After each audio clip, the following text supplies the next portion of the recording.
Audio Jungle.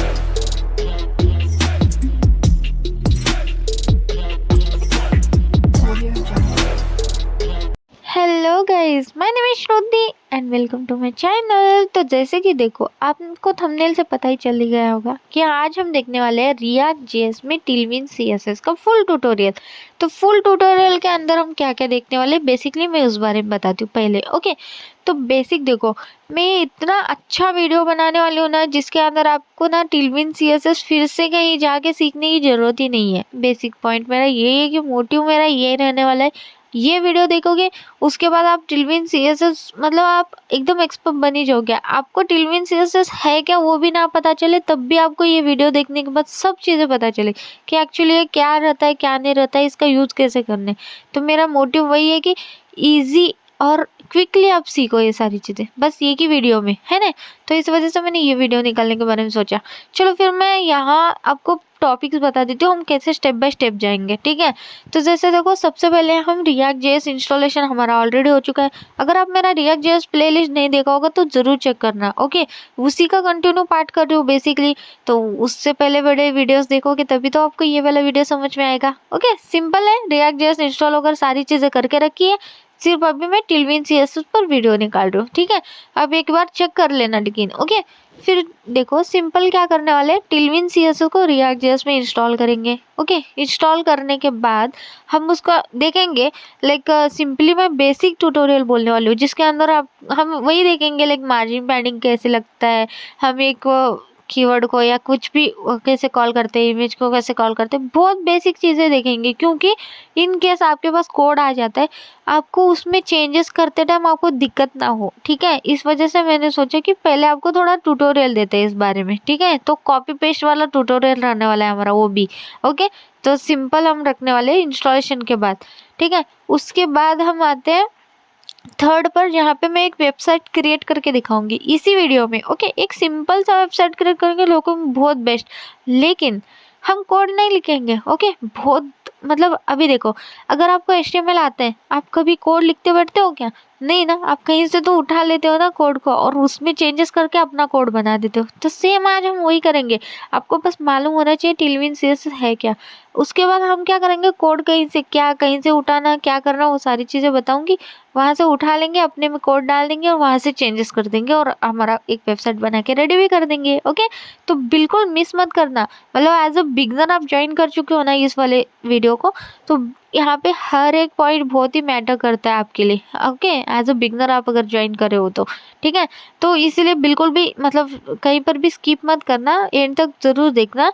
And अगर आप as आपको टेलविन सीएसएस पता है तो आप एंड का सीन डायरेक्ट जाके देख सकते हो कि कहाँ से हम वेबसाइट का डायरेक्ट हम देख सकते हैं, ठीक है। तो ये डिपेंड करता है वो यूज़र पर, ठीक है। तो आपके हिसाब से आप देख लेना। अगर आप बिगनर हो तो मैं रेफर करूँगी कि फर्स्ट से लेकर एंड तक देखो सारी चीज़ें। लाइक टेलविन सीएसएस को पूरा हम आज मतलब बुक ही मतलब क्विक रेफर कर देंगे। ओके, आपका एक क्विक रेफर वीडियो है, ठीक है। तो चलो ठीक है, यहाँ से मैं इस वीडियो को स्टार्ट कर देती हूँ, ठीक है। तो चलो फिर हम सबसे पहले इंस्टॉलेशन करते हैं। सबसे पहले देखो, रिएक्ट जेएस का हमारा इतना सब कुछ हो चुका है। ओके, सेटअप वगैरह सारी चीज़ें। अभी टेलविन सीएसएस का सब फर्स्ट पार्ट हमारा रहने वाला है इंस्टॉलेशन, सेकेंड हमारा रहने वाला है ट्यूटोरियल। ओके, उसके बाद हम थर्ड पर वेबसाइट बनाएंगे, ठीक है। वो अभी तक हमने लाइक मैंने यहाँ पे लिखा नहीं है, ठीक है।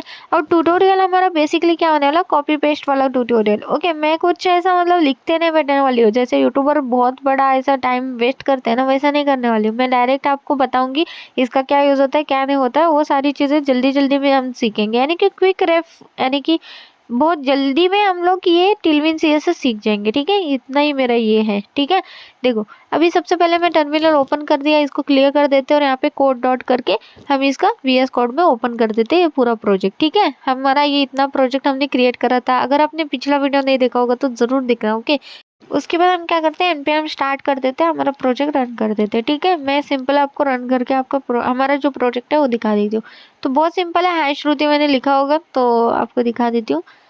मैंने बाकी सब हमारा स्ट्रक्चर वगैरह चेंज कर दिया है, सिंपल रखा है। ओके, app.js में एक हाय श्रुति लिख के रखा है, वही मुझे डिस्प्ले हो रहा है, ठीक है। मैं आपको कोड भी दिखाऊंगी ताकि आप कंफ्यूज ना हो जाए। अगर आप पहले की वीडियो नहीं देखा होंगे तो भी देखो, सिंपल हमने रखा है app.js में, हमने इतना हाई H1 टैग में लिखा है, वही मुझे यहाँ पे डिस्प्ले हो रहा है। ओके, तो अभी हम क्या करते हैं, टिलविन CSS हम न्यू टैब में लिखते हैं ताकि हम ऑफिशियल वेबसाइट पे चलते हैं टिलविन CSS के। ओके, यहाँ से हम कमांड जो भी रहेंगे इंस्टॉलेशन के कॉपी पेस्ट करेंगे। बेसिक मेरा पॉइंट ये है कि मैं लिखते नहीं बैठूंगी, मेरा देख के मत लिखो, आप जाओ वहाँ पे और आप खुद खुद वहाँ से कॉपी पेस्ट करो और डालो, ना कि मेरे जैसे डिटो लाइक लिखने की कोशिश करो। ओके, मेरा सिर्फ ये है कि हम रेफ कर रहे, तो इसमें कैसा है लाइक जल्दी जल्दी में सारी चीजें मैं बोलना चाहती हूँ, तो बस इसी वजह से। ठीक है, गेट स्टार्टर पर आ जाओगे, gate starter with Tailwind CSS यहाँ पे सबसे पहले आ जाता है। ओके, तो फर्स्ट आप यहाँ पे ऐसे भी आ सकते हो। ठीक है, इसके बाद यहाँ पे साइड में आपके पास पूरा वो डॉक रहता है उसका। ओके, यहाँ पे सारी चीजें आप देख सकते हो, लेकिन ये बहुत बड़ा होता है यार। ये जो है ना, ये like get started with Tailwind CSS अगर आप ऐसा डाल के आ जाओगे वेबसाइट पर, तो ये बहुत बड़ा लाइक टिलविन CSS का खुद का पैकेज, जैसे हम CSS यूज करते हैं ना वैसा है। तो सिंपल आप क्या करो, React.js ऐसा डालो। ओके, टिलविन CSS इन React.js ऐसा डाल के आप सर्च करो न्यू टैब पर। मैं आपको डिफरेंस दिखा रही हूँ सिर्फ। ओके, तो आपको हमेशा क्या डालना है, अगर रिएक्ट में लेना है तो install Tailwind CSS with React create React app, ऐसा वाला जो रहेगा उसको आप क्रिएट कर देना। ये जो रहेगा ये आपका ग्लोबली मतलब सिर्फ टिलविन CSS इंस्टॉलेशन का है, लेकिन अगर विथ क्रिएट रिएक्ट ऐप बोलेगे तो रिएक्ट ऐप का भी पूरा आपके पास पूरा प्रोसेस आ जाएगा। ठीक है, तो आपको ना हर बार क्या लिखना है, टिलविन CSS इन रिएक्ट ऐसा आपको सर्च करना है। तो फर्स्ट आपको यहाँ पे आ ही जाता है कुछ मेरी तरह, तो उसको आपको ओपन करना है। तो देखो, gate started with Tailwind CSS की जगह आपके पास वहाँ पे टाइटल होना चाहिए क्या, ये वाला, install Tailwind CSS with create React app. तो क्रिएट रिएक्ट ऐप की जरूरत नहीं है ना, इसको आपको क्रिएट करने की जरूरत नहीं है, लेकिन बाकी प्रोसेस एज इट इज ही है, बस एज इट इज ही रखो, आपको कंफ्यूज ना हो। मतलब दोनों भी है ना, अगर आप इन रिएक्ट भी यूज कर सकते हो या गेट स्टार्टेड टिलविन CSS भी कर सकते हो। तो क्या डिफरेंस है मैं आपको बताती हूँ। सेम चीज है, यहाँ पे एक रिएक्ट ऐप एप्लीकेशन का कमांड विथ कमांड है। ओके, बाकी सब सेम प्रोसेस है। ठीक है, तो फिर हम आज जो रिएक्ट पर देखने वाले तो इसी का यूज करते हैं। ठीक है, स्टेप बाय स्टेप चलते हैं इंस्टॉलेशन प्रोसेस में। ओके, तो देखो सबसे पहले नीचे आओगे, फर्स्ट स्टेप क्या है, क्रिएट योर प्रोजेक्ट, यानी कि रिएक्ट का प्रोजेक्ट बोल रही है। ओके, तो आप हमारे पास ऑलरेडी प्रोजेक्ट क्रिएटेड है, तो क्या हमें क्रिएट करना चाहिए? नहीं, बिल्कुल नहीं, हमारे पास तो ऑलरेडी क्रिएट है ना हमारा प्रोजेक्ट रिएक्ट का। हमें क्या करना है, इंस्टॉल टिलविन CSS करना है। ओके, तो इसलिए हम क्या करेंगे, ये देखो हमारे पास ऑलरेडी अपना खुद का क्रिएट है, तो क्यों क्रिएट करें, है ना। तो हम इंस्टॉलेशन क्या करने के लिए आए हैं, टिलविन CSS ना। नेक्स्ट पॉइंट पे चलते हैं, बेसिक है ना। तो वहां पर भी नेक्स्ट पॉइंट ही रहता था। ओके, वहां पर फर्स्ट पॉइंट ही रहता था, लेकिन बेसिकली आप क्या करो, रिएक्ट पर जा रहे हो तो रिएक्ट इंस्टॉलेशन का पूरा प्रोसेस है ना, तो इसका यूज ज्यादा करो। ओके, इसको हम स्किप करते हैं इस बार। अगर आप लाइक टिलविन CSS रिएक्ट ऐप के थ्रू नया ऐप क्रिएट करना है तो कर सकते हो first point second point. Okay, तो चलो सेकंड पॉइंट देखो, इंस्टॉल टिलविन CSS। तो बेसिकली आपको ये दो कमांड हिट करने हैं। ठीक है, तो हम इसको कॉपी कर लेते हैं, आप भी मेरी तरह कर देना। ओके, यहाँ पर आप इसको फर्स्ट कमांड कॉपी कर देना, टर्मिनल पर आते इसको स्टॉप कर देते हैं हम लोग, और यहाँ पर हम इसको हिट कर देते हैं। ठीक है, रुको, उससे पहले क्या करते हैं, हम इसको क्लियर कर देते हैं ताकि वो ऊपर का हमें दिखे ही नहीं। ओके, तो पहले मैं इसको हटा देती हूँ, क्लियर कर देती हूँ। ओके, उसके बाद मैं इसी कमांड को फिर से लिख देती हूँ। ठीक है, ये देखो कमांड कितना इजी है, आप ऐसा लिख भी सकते हो अगर आपको वेबसाइट से कॉपी पेस्ट नहीं करना है तो मेरी तरह। बेसिकली मेरा क्या मतलब है, कॉपी पेस्ट करो इजी जाएगा, चुप वो क्या बोलते हैं, स्पेलिंग का भी मिस्टेक हो कोई प्रॉब्लम नहीं आएगा। ठीक है, कितनी जल्दी हो गया देखो, टिलविन CSS हमारे यहाँ पे इंस्टॉल हो चुका है। अभी हम क्या करेंगे, सेकंड कमांड है, हमारे पास दो कमांड थे ना, दोनों एक साथ कभी नहीं डालने का कमांड। ओके, सेपरेट सेपरेट डालेंगे। इससे क्या होगा, इससे क्या होगा, हमारे पास एक डिपेंडेंसी, डेव डिपेंडेंसी में टिलविन CSS यहाँ पर देखो हमारा इंस्टॉल हो चुका है। ठीक है, डेव डिपेंडेंसी के अंदर हमारे पास टिलविन CSS के विथ वर्जन के साथ इंस्टॉलेशन हमें यहाँ पे डिस्प्ले हो रहा है पैकेज.json के अंदर। आप जाके आप खुद का भी देख सकते हो, जब भी आप पूरा वो प्रॉपर आपका सक्सेसफुल हो जाएगा तो पैकेज.json में जाके ऐसे चेक कर देना, डेव डिपेंडेंसीज के अंदर आ गया होगा तो कंफर्म आपका टिलविन CSS यहाँ पे इंस्टॉलेशन कंफर्म हो गया। ठीक है, ओके ठीक है, चलो अभी फिर से चलते हैं ब्राउजर पर और सेकेंड जो कमांड था ना उसको ले लेते हैं। ठीक है, उस कमांड का यूज क्या होता है मैं आपको बताऊंगी जब हिट करूंगी तब। ओके, ठीक है, तो यहाँ पर देखो npx टिलविन CSS init, यानी कि हम यहाँ पे init कर रहे हैं टिलविन CSS को। ओके, ठीक है, यहाँ पर मैंने डाल दिया, एंटर हिट कर देती हूँ। तो इससे क्या होगा, एक हमारे पास फाइल क्रिएट हो जाएगी। ओके, तो देखो यहाँ पर आपके पास लिख के भी आ गया, created Tailwind CSS config file. Okay, Tailwind dot config.js हमारे पास एक फाइल क्रिएट होके आ चुकी है। ओके, आप ये चेक भी करना है आपने कोड में जाके। ओके, तो मैं जाती हूँ, चेक कर देती हूँ। ठीक है, यहाँ पर देखो सबसे लास्ट में हमारे पास एक टिलविन CSS का एक फाइल क्रिएट हो चुका है कॉन्फ़िग का। ठीक है, तो ये देखो इसमें कुछ इस तरीके से कोड हमारे पास बाय डिफॉल्ट डिस्प्ले हो रही है। ठीक है, इसको भी हमें चेंज करना है। थर्ड स्टेप, इसके बाद हमारा वही स्टेप रहने वाला है। ठीक है, मैं आपको दिखा देती हूँ।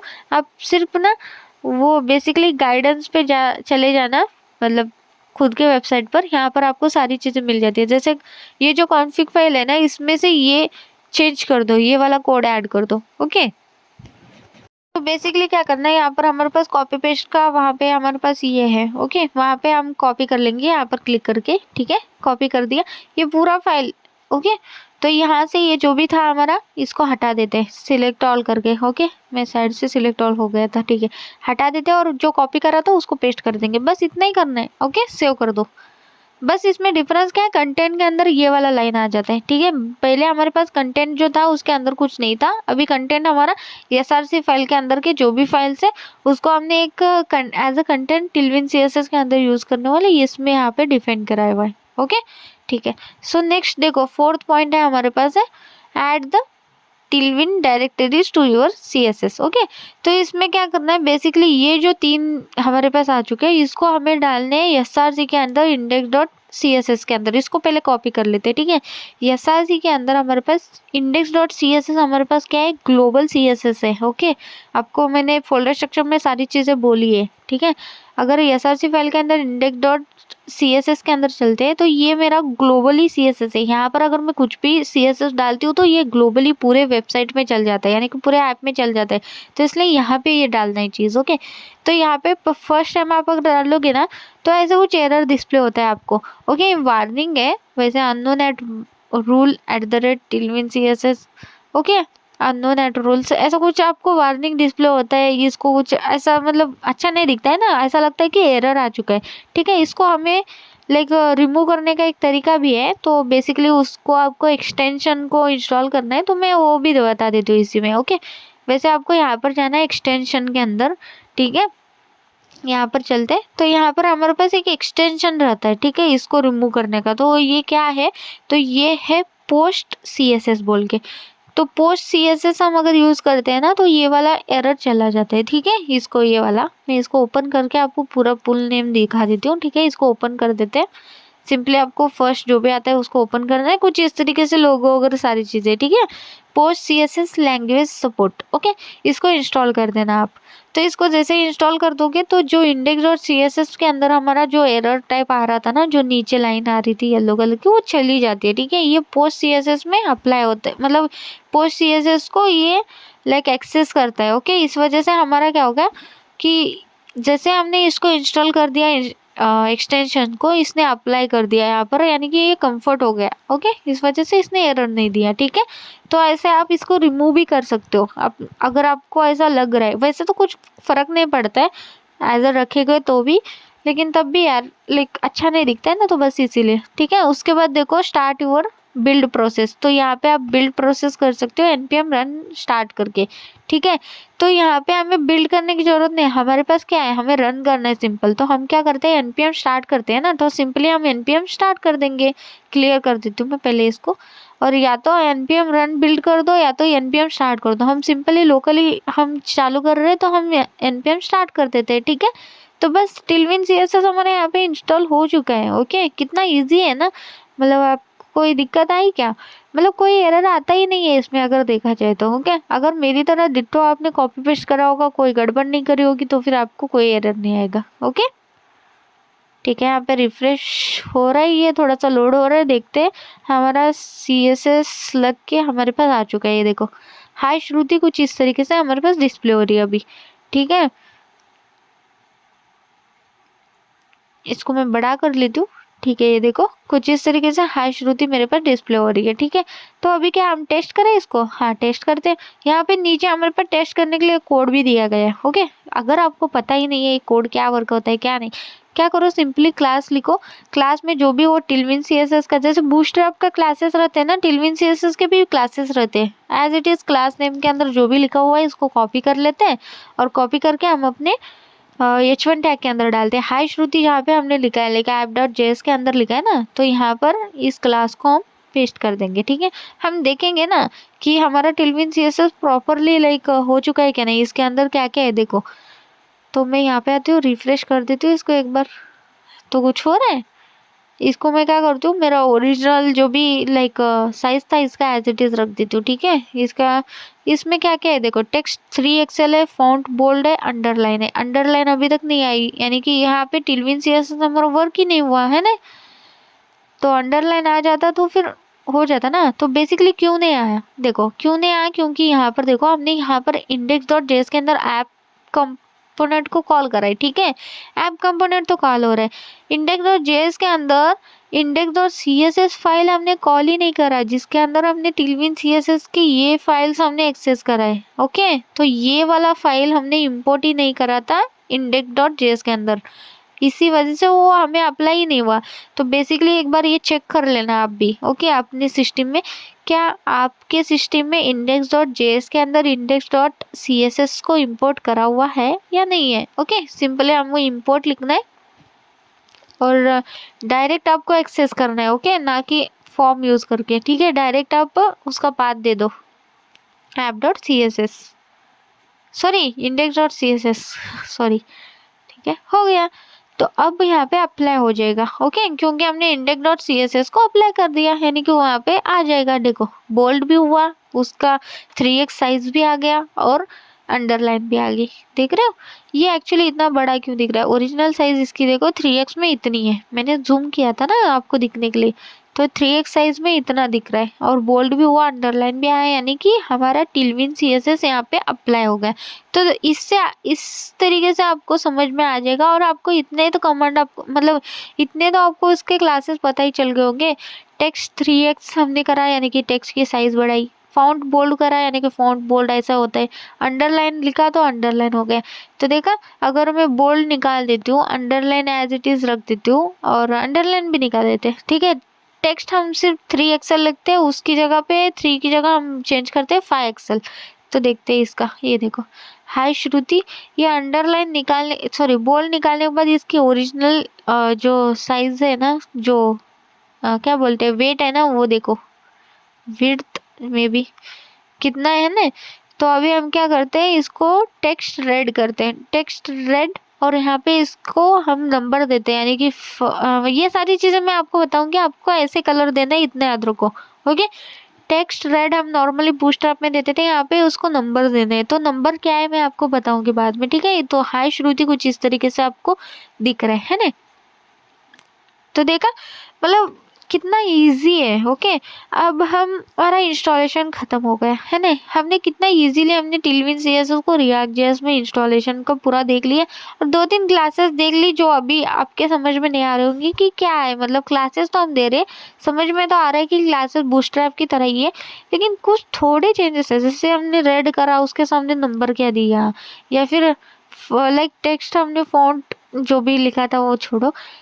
ठीक है ना, अभी ट्यूटोरियल का वीडियो तो मैं बताऊंगी ना, तब आपको सारी चीज़ें और क्लियर हो जाएगी, है ना। तो इस वजह से थोड़ा सा ऐसा ये करते हैं। ठीक है, तो फर्स्ट हमारा हो गया इंस्टॉलेशन, सेकेंड हम आते हैं ट्यूटोरियल पर। ट्यूटोरियल हमारा कॉपी पेस्ट होने वाला है, लेकिन कॉपी पेस्ट हटा देते हैं। ठीक है, कुछ चीज़ें मैं करके दिखाऊंगी, लेकिन हम कॉपी पेस्ट ही, कोड तो कॉपी पेस्ट ही करेंगे, लेकिन कुछ चीज़ें हम बता देंगे। ओके, ठीक है, चलो।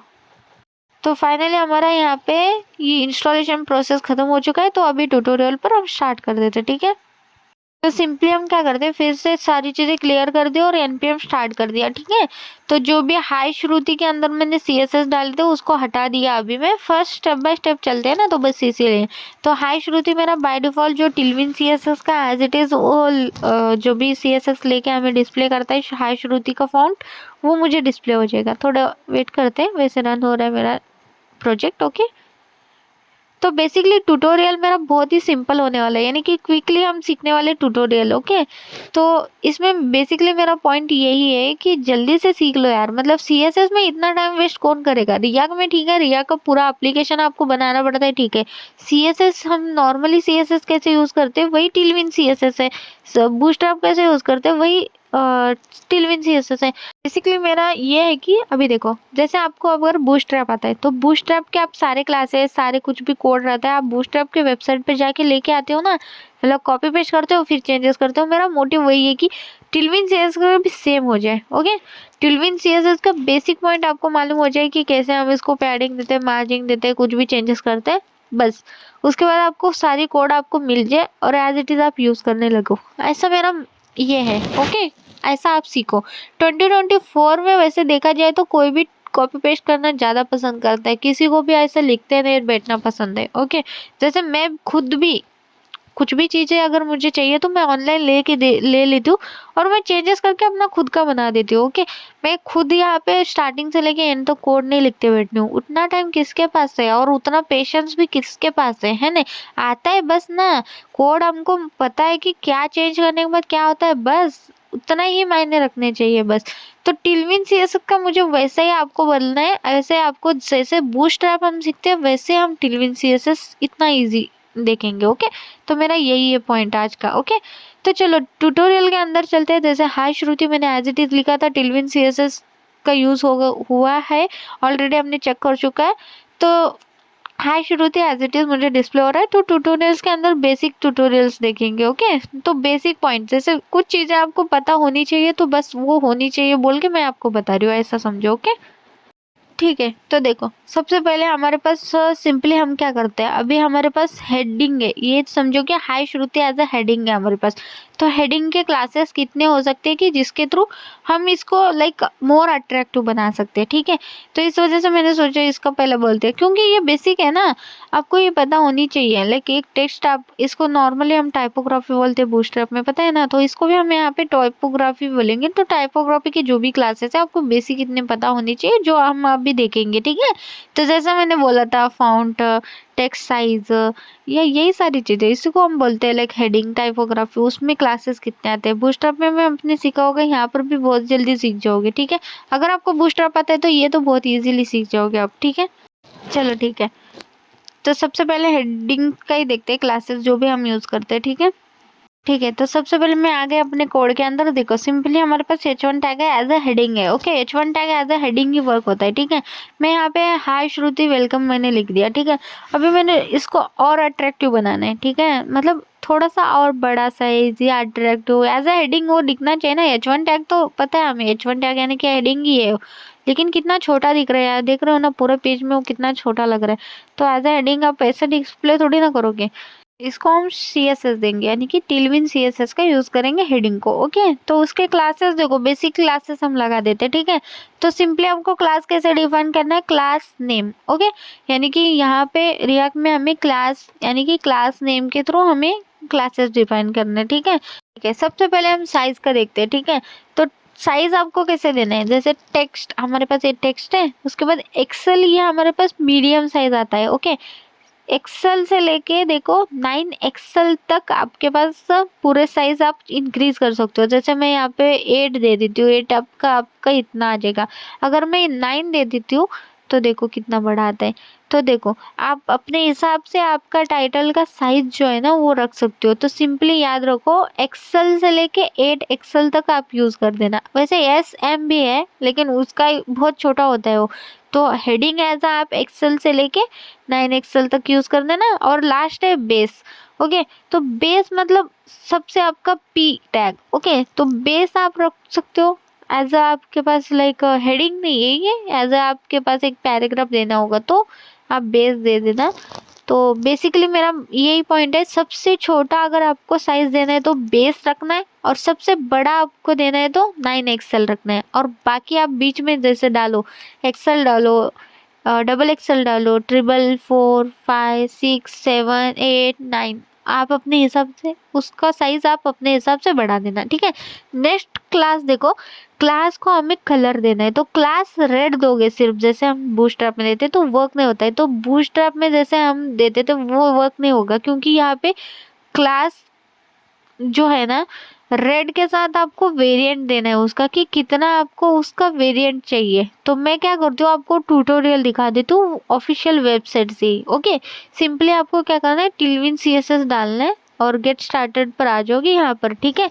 यहाँ पर हम आने के बाद यहाँ पर बहुत सारी चीज़ें हैं, ओके। यहाँ पर आपको टाइपोग्राफी मिल ही जाता है, उसके अंदर ही आपके पास यहाँ पे टेक्स्ट, यहाँ पे कलर रहेगा, ओके। यहाँ पर चलते हैं तो देखो, तो टेक्स्ट कलर में हमारे पास बहुत सारे कलर है। यहाँ पे देखो यार कितने सारे कलर है। तो इसमें वेरिएंट कलर है, यानी कि सबसे डार्केस्ट और सबसे लाइटेस्ट कलर आपको नंबर वाइज देना है, ओके।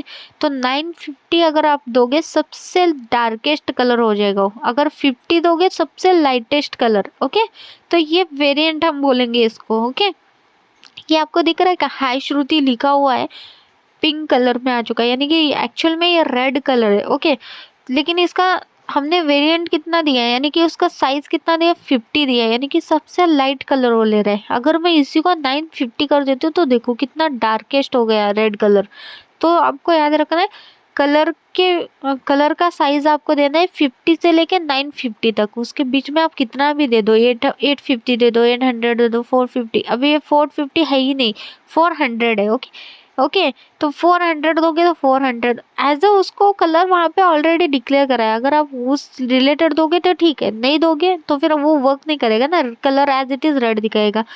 मतलब देखो अभी टेक्स्ट वाइट और टेक्स्ट ब्लैक हमारे पास दो कलर है, जिसको आपको ये देने की जरूरत नहीं है, नंबर्स देने की जरूरत नहीं है। बाकी सब चीजें आप जो भी दो, ग्रे दो, पर्पल दो, पिंक दो, कुछ भी कलर दे दो, उसके सामने आपको 50 से लेके 950 तक कलर कोड आपको लिखना पड़ेगा, ठीक है। उसका जो भी लाइक वो ये रहेगा। और यहाँ पर आप देख भी सकते हो, ओके, मतलब कितना लाइट हो सकता है और कितना लाइक डार्क हो सकता है, ठीक है। आपको कलर का आ गया समझ में। अभी चलते हैं साइज पर, ओके, फॉन्ट साइज पर, ओके। टाइपोग्राफी में फॉन्ट साइज मिल जाता है। तो जैसे मैंने बोला था टेक्स्ट बेस आपका सबसे छोटा है, लेकिन उसी के साथ टेक्स्ट एक्स एस और टेक्स्ट एस एम भी आपके सबसे छोटे साइज में आ सकते हैं, ओके। बेसिकली ये यूज नहीं होते तो बस इसीलिए मैंने वो दिखाया नहीं था। सबसे छोटा आप पकड़ो टेक्स्ट बेस को, एंड सबसे लार्जेस्ट आप पकड़ो टेक्स्ट 9x को, ओके। तो वो दो चीजें आप ऐसा सोच लेना, टेक्स्ट बेस यानी कि सबसे पीट पैराग्राफ टाइप हेडिंग, और टेक्स्ट 9x यानी कि सबसे लार्जेस्ट साइज में आपके पास एक हेडिंग आ चुका है, ठीक है। तो ऐसे आप फॉन्ट साइज यहाँ पे पूरा प्रॉपर आप देख सकते हो कि कौन सा आपको क्या लगना है, ओके। तो बेसिकली मेरा पॉइंट ये है कि आपको मतलब इजी समझ में आ गया होगा कि यहाँ पर देखो अभी मैंने यहाँ पे 500 दे दिया तो मीडियम रेड कलर में आ गया, ओके, यानी कि 950 से थोड़ा सा कम, ओके। तो बेसिकली आपको हर बार ओरिजिनल अगर उसका कलर लेना है, अभी रेड का कलर लाइक मुझे प्रॉपर दिख रहा है जो है 500, ओके। तो आपको अगर ब्लू कलर लेना है तो 500 दे दो, वो प्रॉपर एक कलर लेगा, ओके। तो नेक्स्ट हम यूज कर सकते हैं फॉन्ट फैमिली, ओके। तो बेसिकली हम चेंज कर सकते हैं उसका फॉन्ट फैमिली भी, ओके। तो मैंने फॉन्ट मोनो रख दिया, ठीक है। तो बेसिकली ये चेंज हो चुका है लेकिन आपको दिख नहीं रहा है ना, तो मैं क्या करती हूँ ऊपर H1 के अंदर फिर से मैंने रख दिया, वहाँ पे मैंने फॉन्ट फॉर्मन नहीं रखा है, ठीक है। तो देखो यहाँ पर हमारा बाय डिफॉल्ट है और यहाँ पर हमने फॉन्ट फैमिली चेंज कर दिया, ठीक है। तो आप ना यहाँ पे टाइपोग्राफी के अंदर यहाँ आके देख भी सकते हो फॉन्ट फैमिली ऐसे आप चेंज कर सकते हो। तो यहाँ पर आपके पास 3 फॉन्ट फैमिली दिए गए हैं क्लासेस, ओके। तो इन तीनों का आप यूज कर सकते हो। यहाँ पे आप देख भी सकते हो किस तरीके से डिस्प्ले होते हैं, ओके। तो इस तरीके से सीरीफ आपके पास ऐसा डिस्प्ले होता है। जैसे मैं क्या करती हूँ यहाँ पे अभी सीरीफ डालती हूँ, ओके। तो अभी जाके देखते हैं तो ये देखो कुछ इस तरीके से डिस्प्ले हो रहा है। तो आप अपने हिसाब से ये तीनों भी क्लासेस ऐड करके देख लेना, ओके। तो ये बेटर लग रहा है, जो भी बेटर लगता है आप उस हिसाब से अपना फॉन्ट फैमिली रख देना, ठीक है। ये 3 अपने पास क्लासेस बाय डिफॉल्ट हमारे पास टिलविन CSS दे रहा है, जो भी आपको टाइटल के लिए रखना है वो रख देना, ठीक है। तो हमने ये भी देख लिया, ठीक है, लाइक कलर भी देख लिया, साइज भी देख लिया, और फॉन्ट फैमिली भी कैसे चेंज करते हैं वो भी देख लिया, वो भी टिलविन CSS के क्लासेस के थ्रू, ठीक है। तो ये बेसिक तो हमने देख लिया है ना, मतलब आपको समझ में आ गया होगा ना बेसिक चीज़ें कितनी ज़रूरी होती है। बस मैं इसीलिए बता रही हूँ ताकि इन केस आपके पास ऐसा वाला सीन हो जाए कि आपको इसका चेंज करना है कुछ, तो आप खुद से कैसे चेंज कर सकते हो। तो बस इसीलिए मैंने ये सारी चीज़ें ऐसे बेसिक बेसिक चीज़ें बोल रही हूँ, ठीक है, बस आपको पता हो। नेक्स्ट हम यहाँ पे फॉन्ट नॉर्मल भी रख सकते हैं, जो as it is by default ले लेगा, ओके। देखो जब आप फॉन्ट नॉर्मल रखोगे बाय डिफ़ॉल्ट लेगा, इसकी कोई ज़रूरत ही नहीं है आपको वहाँ से फॉन्ट हटा देना है, तो वो नॉर्मल ले लेगा अपने आप, ओके, ठीक है। तो ये हो गया हमारे 3 क्लासेस फॉन्ट फैमिली के। तो इसी तरीके से आप यहाँ पे ब्लू कलर भी दे सकते हो। मैंने ब्लू कलर रख दिया, ठीक है। 500 में कुछ इस तरीके से ब्लू कलर डिस्प्ले हो जाता है, ठीक है। मैं सिर्फ ये सारी चीजें हटा के आपको दिखा रही हूँ, ठीक है। चलो ठीक है, इसको आपने ये 3 क्लासेस तो देख लिया। अभी ये बेसिक चीजें जो हेडिंग के लिए यूज होने वाली है, तो इतनी चीजें तो आपको मालूम होनी चाहिए थी, तो बस इसलिए दिखा दिया मैंने, ठीक है।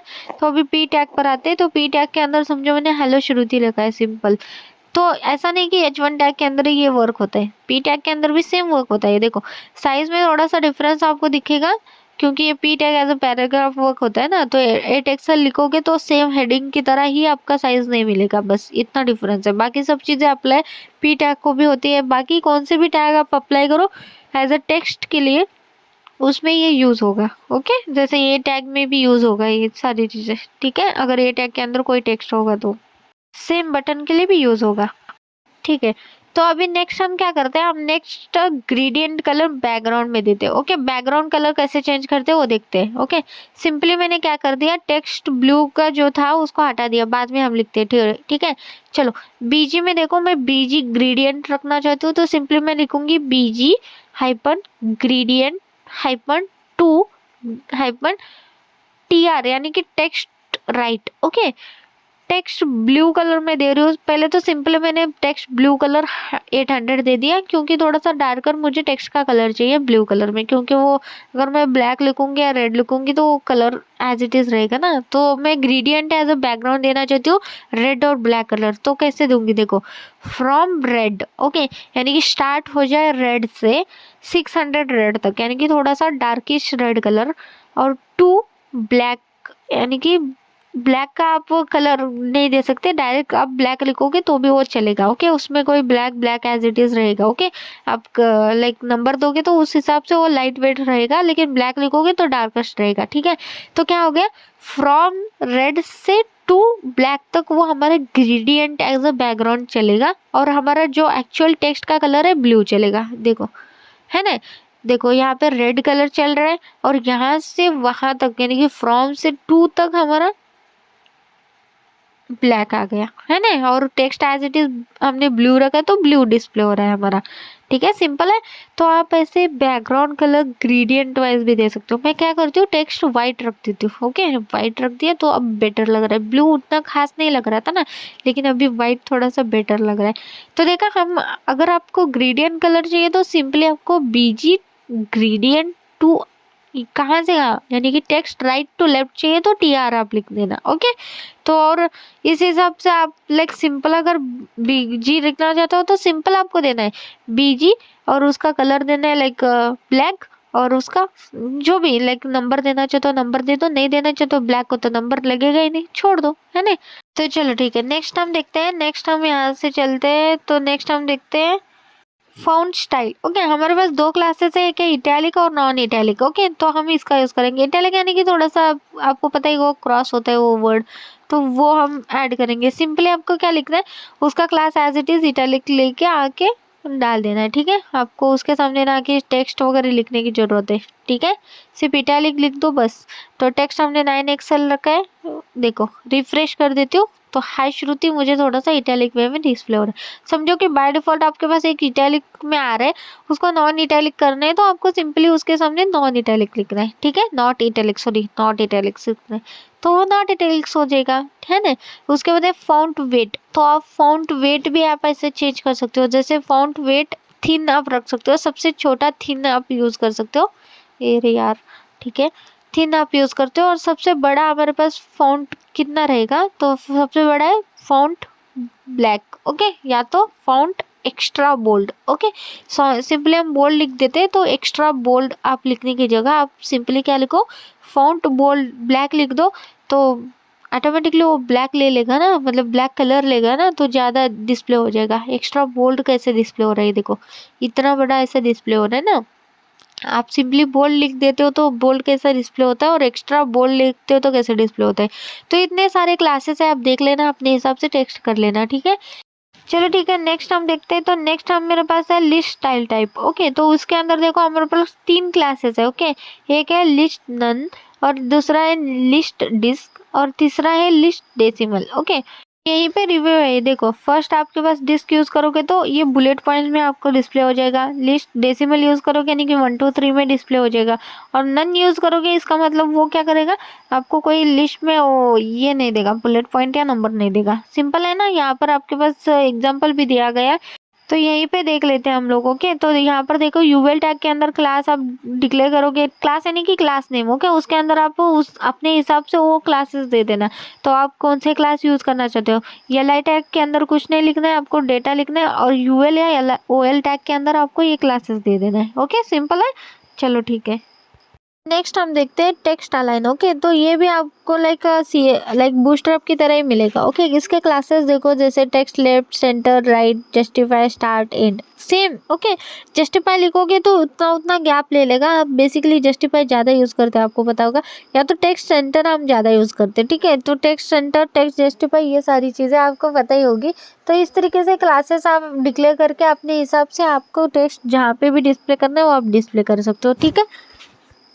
तो इसका भी हम एग्जाम्पल नहीं देखेंगे, बेसिक आपको ये तो पता ही होगा, है ना। ये सिर्फ क्लासेस आपको ऐड करना है, बस आपको पता हो। तो नेक्स्ट हम देखते हैं टेक्स्ट डेकोरेशन। आपको ये भी पता ही होगा, जैसे अंडरलाइन, ओवरलाइन, लाइन थ्रू और नो अंडरलाइन। ओके, ये 4 क्लासेस है हमारे पास। तो बेसिक इसका मैं एग्जांपल यहीं पे दिखा देती हूँ आपको। ये भी लाइक बूस्टरअप की क्लासेस की तरह ही है, तो इसलिए हम इसका एग्जांपल नहीं देखेंगे, डायरेक्ट यहाँ पर एक एग्जांपल आपको दिखा देती हूँ कि अंडरलाइन, ओवरलाइन क्या मतलब, लाइन थ्रू आपको कैसे डिस्प्ले होता है, ठीक है। आपको समझ में आ जाएगा इससे। ये देख लो, फॉर एग्जाम्पल यहीं पे लिखा हुआ है कि अंडरलाइन लोगे तो अंडरलाइन आ जाएगा, ओवरलाइन मतलब ऊपर आ जाएगा, लाइन उस टेक्स्ट के ऊपर, लाइन थ्रू यानी कि उस लाइन को हमने लाइक ये कर दिया, उस लाइन के अंदर मतलब टेक्स्ट के अंदर लाइन आ गई। ओके, जैसे उसको हमने लाइक ये कर दिया कि इज नॉट लाइक, हमने प्राइस वगैरह को दे सकते हैं ना ऐसा चीज़ें, तो वैसे। और no underline means no underline, अगर किसी को अंडरलाइन आता है तो नो अंडरलाइन डाल दोगे तो वो निकल जाएगा, ठीक है। तो बस यही एग्जांपल है, आपको ये चीज़ें भी पता होनी चाहिए, तो इसी वजह से मैंने ये भी बोल दिया। तो नेक्स्ट हम देखते हैं टेक्स्ट ट्रांसफर। ओके, सिंपल है यार, ये भी बूस्टरअप की क्लासेस एडिट सेम यहाँ पर भी है। ओके, तो जैसे आपके पास H1 टैग है, उसको अपर केस रखना है, तो सिंपल है, आपको उसके क्लास के अंदर अपर केस डालना है। ओके, क्लासेस देखो इसके 4 है, upper case, lower case, capitalised और नॉन केस। ओके, तो आपको ये चारों में से एक यूज करना है। जैसे लोअर केस करना है तो लोअर केस ऐड कर दो, कैपिटलाइज करना है टेक्स्ट को तो कैपिटलाइज ऐड कर दो। ओके, तो ऐसे आप यहाँ पर भी ऐड कर सकते हो ये text transfer. Okay, for example यहाँ पर आप देख सकते हो। ओके, यहाँ पर देखो, कैपिटल अपर केस है, लोअर केस है, कैपिटलाइज है और नॉन केस है। ओके, फॉर एग्जाम्पल यहाँ पर आप देख सकते हो। तो बेसिक जो भी हमारे हेडिंग के टाइपोग्राफीज थे ना, हमने देख लिया, ठीक है। तो बेसिक हमारा यहाँ पे कंप्लीट हो चुका है टेक्स्ट के रिलेटेड। आपको इतनी सी चीज़ें भी पता चली ना तो बहुत है इसमें। ओके, तो बेसिक चीज़ें हमारी कंप्लीट हो चुकी है। तो नेक्स्ट हम देखते हैं। ओके, नेक्स्ट पॉइंट है हमारा इमेजेस। ओके, तो हम टिलविन सीएसएस का यूज करके इमेजेस के सीएसएस कैसे ऐड कर सकते हैं वो मैं आपको दिखाती हूँ। ओके, ठीक है। चलो सबसे पहले हम एक इमेज को ऐड कर देते हैं, ठीक है। तो H1 टैग के बाद मैं एक इमेज टैग ले लेती हूँ। तो सिंपल है, रिएक्ट में भी इमेज एज HTML की तरह ही लेना है। ये देखो, एक ड्यू क्रिएट कर देती हूँ मैं सबसे पहले, और उसमें मैं इमेज टैग ओपन कर देती हूँ, ठीक है। इमेज टैग के अंदर आपको पता ही होगा SRC यानी कि सोर्स आपको देना है इमेज का, तो हम यहाँ पे SRC को कॉल कर देते हैं, ठीक है। यहाँ पर आपको सोर्स देना है इमेज का, जो भी आप इमेज डिक्लेयर करना चाहते हो। देन इसको इमेज टैग को ना क्लोज करना है, ठीक है। ALT हम ऐड करेंगे यानी कि एक इमेज का नेम। ओके, उसके बाद इमेज टैग ना आपको क्लोज करना है, इतना याद रखो। ओके, तो जैसे हम HTML के अंदर हमारे पास इमेज टैग को क्लोज नहीं करना है, लेकिन यहाँ पर हमारे पास इमेज टैग को भी क्लोज करना है रिएक्ट में, इतना याद रखो, ठीक है। तो सिंपल है, देखो अभी आपको लाइक इमेज का पाथ आपको यहाँ पे SRC फाइल के अंदर देना है, ठीक है। या तो आप क्लोज ऐसा करो, या फिर अब उसी टैग के अंदर आके सिंपली आपको यहाँ पर एड कर देना है, ठीक है। यहाँ पर ये देखो, मैं कर देती हूँ, ठीक है। तो देखो ऐसे भी आप क्लोज कर सकते हो, ठीक है। इसकी ज़रूरत नहीं, इसको हटा देते हैं फिर, ठीक है। ये की लाइन में आप इसको ओपन एंड क्लोज भी कर सकते हो, इस तरीके से यूज़ करो। बेसिकली ये ज़्यादा लाइक मस्त लगता है, तो बस इसीलिए। ओके, ठीक है। मैंने सिंपली एक इमेज को डाउनलोड करा और रिएक्ट टेक्स्ट जो है ना हमारे पास प्रोजेक्ट, उसके अंदर मैंने इमेज को ऐड कर दिया, ठीक है। इसका कॉपी पाथ कर लेते क्योंकि हम इसको SRC के अंदर हम इसका कॉपी पाथ ऐड कर देंगे, ठीक है। तो मैं क्या करती हूँ, इसका कॉपी पाथ मैंने कर दिया इस इमेज को, और यहाँ पर ले आके SRC के अंदर मैं इसको पेस्ट कर देती हूँ। बेसिकली आप ऐसा भी कर सकते हो, पूरा बाय मतलब पूरा आपको लाइक इमेज का पाथ ही दे सकते हो, या फिर आप अपने एक ही प्रोजेक्ट के अंदर है तो यहाँ पर भी आप अपने खुद का लाइक ऐसा दे सकते हो। ओके, तो मैं क्या करती हूँ, इस सभी को हटा देती हूँ। ठीक है, मैं स्टार्टिंग से आपको बता देती हूँ कैसे देना है। ठीक है, तो अगर समझो ये फाइल आपका, इस फाइल से बाहर जाना है तो डबल डॉट स्लैश देना है आपको, तो बाहर जाओगे आप इस फाइल से। ओके, तो हमारे पास है pic.jpg। ठीक है, आ गया फाइल पाथ प्रॉपर। तो अभी देखो मैं इसको सेव करती हूँ, तो जाके देखते हैं एक बार आ गया क्या। तो रिफ्रेश करती हूँ, एक्चुअली यहाँ पर आना चाहिए, अभी तक आ जाता था, आ नहीं रहा। तो प्रॉब्लम क्या है मैं आपको बताती हूँ बाद में। ठीक है, आई नो इसका प्रॉब्लम क्या है, इसको पाथ नहीं मिलता है प्रॉपर। ओके, इसको एक और तरीका लाइक पाथ को सेट करने का, मैं वो आपको बताऊंगी, उससे प्रॉब्लम कभी नहीं होगा। तो बस इसीलिए यहाँ पे अल्ट के अंदर मैंने पिक रखा है, क्योंकि मुझे पता तो चले पिक डिस्प्ले पे हो रहा है कि नहीं। तो देखो यहाँ पे डिस्प्ले हो रहा है, लेकिन उसको पाथ करेक्ट नहीं मिल रहा है, इमेज का पाथ जो है ना वो प्रॉपर नहीं मिल रहा। तो हम क्या करते हैं, सिंपल तरीका है, ऐसे हम HTML के अंदर देते हैं। इसमें कभी कभी दिक्कत यही वाली आती है कि प्रॉपर आप पाथ भी डालो ना भी डालो तो भी वो डिस्प्ले नहीं होता है। ये देखो मैं प्रॉपर उसका पाथ भी डाल रही हूँ और प्रॉपर मैंने उसका ये भी दे दिया, कभी कभी ऐसा डिस्प्ले नहीं होता है। तो बेस्ट तरीका क्या है कि इमेज को डिस्प्ले करने का। ओके, तो इसका बेस्ट तरीका ये है कि इंपोर्ट कर दो, यानी कि इमेज पाथ को इंपोर्ट कर दो। तो यही बेस्ट तरीका है आपके पास एक रिएक्ट एप्लीकेशन के अंदर। ठीक है, तो मैं आपको बताऊंगी कि उसको कैसे करते हैं। ठीक है, तो सिंपली आपको क्या करना है, ये सारी चीज़ें हटा देती हूँ मैं पहले तो। ओके, तो अभी मैंने क्या करा है कि ड्यू ने हटा दिया, इमेज को फिर से डिक्लेयर कर दिया। इमेज के ALT के अंदर मैंने नेचर इमेज रखा और SRC के अंदर अभी कुछ नहीं है। ठीक है, तो SRC के अंदर मुझे कौन सा तो ऐसा पाथ देना ही है कि मुझे डिस्प्ले हो जाए इमेज। अभी जो हमने ट्राई करा था वो तो वर्क नहीं हुआ, हमारे पास एक इमेज है जिसका मैं यूज़ कर रही हूँ, तो वो तो पाथ वर्क नहीं कर रहा है। तो क्या मतलब SRC मतलब ऐसे ही एम्प्टी छोड़े क्या, फिर मतलब इसके अंदर कोई इमेज हम लिख नहीं सकते क्या, मतलब ऐसा पाथ दूँ तो चलेगा नहीं क्या, वो मुझे आपको दिखाने की। हाँ चलता है वैसे। ओके, तो उसके लिए हमें क्या करना है, मैं बेसिक बोलती हूँ। जैसे ऑनलाइन पर जाओ, ऑनलाइन से कोई एक इमेज ले लो, वहाँ से लिंक को बाय डिफ़ॉल्ट जो HTTPS के हिसाब से लिंक आपके पास आ जाता है ना, उसको ले लो, उसको आप ऐड कर सकते हो। तो लाइव पे जो इमेज रहेगा वो आपको डिस्प्ले हो जाएगा। तो फॉर एग्जांपल मैं आपको यहाँ पे करके दिखाती हूँ। ठीक है, तो यहाँ पर मैंने एक इमेज को जो भी लिंक है वो ऑनलाइन ले लिया। ठीक है, यहाँ पे देखो HTTPS पर है, तो उसको मैंने ऐड कर दिया और सेव कर दिया। ये वाला इमेज है वो। ओके, रिफ्रेश कर देते तो देखो सबसे पहले रिफ्रेश करने से पहले ही आ गया हमारे पास वो इमेज। देखा, ऐसा नहीं कि SRC चलता नहीं है, SRC चलता है। आपके पास एक प्रॉपर इमेज का पाथ होना चाहिए। जैसे ये ऑनलाइन पाथ है तो इसका कोई ऐसा हो ही नहीं सकता ना बाय डिफ़ॉल्ट कि वो हमें वर्क ना करे, है ना।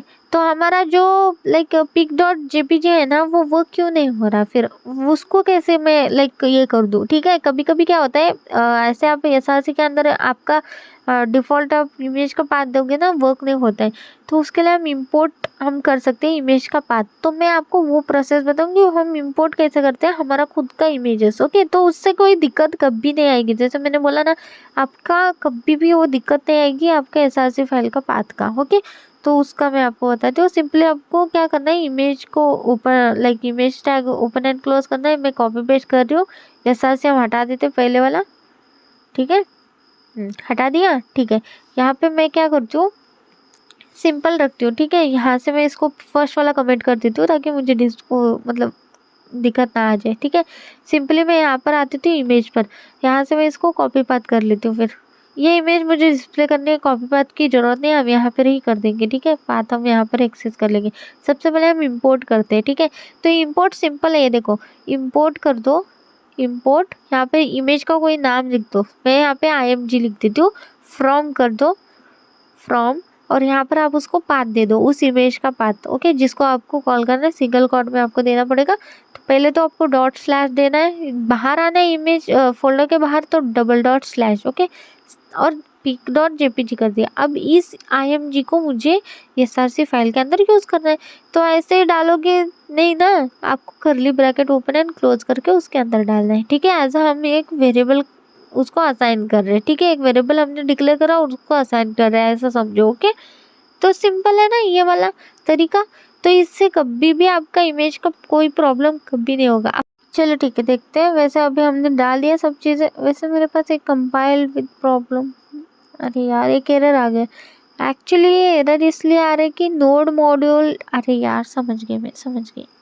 बेसिकली ये एरर ये कह रहा है कि यार तुम ना क्या कर रहे हो, उस प्रोजेक्ट के अंदर कैसे इमेज डाल रहे हो। वो प्रोजेक्ट नोड मॉडल के अंदर हम इमेज ऐसा नहीं डाल सकते, हमारे पास एक फोल्डर क्रिएट करना पड़ेगा, उसके अंदर सारे इमेजेस ऐड करना पड़ेगा। या फिर आप क्या करो, SRC फाइल के अंदर ये इमेज डाल दो, है ना, तब आप उसको एक्सेस कर लो। तो सिंपली मुझे उस इमेज को अभी क्या करना पड़ेगा, मूव करना पड़ेगा SRC फाइल के अंदर, ठीक है। तो आप कभी भी उस प्रोजेक्ट के अंदर नोड मॉड्यूल, हमारे प्रोजेक्ट का पूरा सेटअप है ना, इसके अंदर इमेज ऐसे ऐसे इमेज हम ले नहीं सकते, ठीक है। तो इसको क्या करना है, सिंपली आपको SRC फाइल के अंदर इसको मूव ऑन करना है, यानी कि मूव करना है, और उसके बाद आपको इसको पाथ देके एक्सेस करना है, ठीक है। ठीक है, मैंने पाथ चेंज कर दिया यहाँ पर, और अभी मैं इसको SRC फाइल के अंदर डाल देती हूँ, ठीक है। तो गया ये, हाँ, अब कोई एरर नहीं आएगा, है ना। अब मैं जाके रिफ्रेश कर देती हूँ, तो देखो अब वर्क हुआ ना। और अब ये भी वर्क होगा, वो SRC का जो पहले मुझे एरर आ रहा था ना पाथ का, वो अभी अभी वर्क होगा। क्योंकि एक्चुअली मेरी गलती ये थी कि मैं रिएक्ट एप्लीकेशन का जो मेन फोल्डर है ना, उसके अंदर इमेज को ऐसे डाल रही थी। ऐसे नहीं डाल सकते आप, ओके। एक फोल्डर बनाओ, या SRC फाइल के अंदर डालो, या पब्लिक फोल्डर के अंदर डालो, लेकिन फोल्डर के अंदर डालो। इसका ये ऐसा है, जैसे हम नॉर्मली एक वेबसाइट बनाते हैं, तो हम क्या करते हैं, SRC के अंदर एक इमेजेस या एसेट बोल के हम एक फोल्डर क्रिएट करते हैं, एंड उसके अंदर हम सारी चीज़ें हमारे इमेजेस डालते हैं। जैसे मैंने एक इमेज बोल के फोल्डर क्रिएट कर दिया, और उसके अंदर मैंने इस इमेज को डाल दिया फिर से, ओके। अब मुझे पाथ चेंज करना है बस, और पाथ चेंज करके इसको एक्सेस करना है। अब मैं क्या करूँगी, यहाँ पर स्लैश से पहले इमेज मुझे चाहिए ना, देखो ./इमेज, इमेज के अंदर pic.jpg। अब मेरा ये प्रॉपर एक पाथ बन गया, अब कोई दिक्कत नहीं देगा वो मुझे। तो देखो अभी यही पाथ मैं अगर प्रॉपर SRC के अंदर भी डालूंगी तो भी वर्क हो जाएगा, है ना। मैं मतलब वो करूँगी नहीं, लेकिन तब भी आपको बता रही हूँ कि ये वर्क होता है अभी, ओके। ये ट्राई आप खुद कर देना, ठीक है। चलो ठीक है। अभी हमने सिंपली देखा यार रिएक्ट के अंदर इमेजेस कैसे हम एक्सेस करते हैं। अभी तक तो टिलविन CSS का कुछ क्लासेस अप्लाई नहीं करा था हमने इमेजेस के अंदर।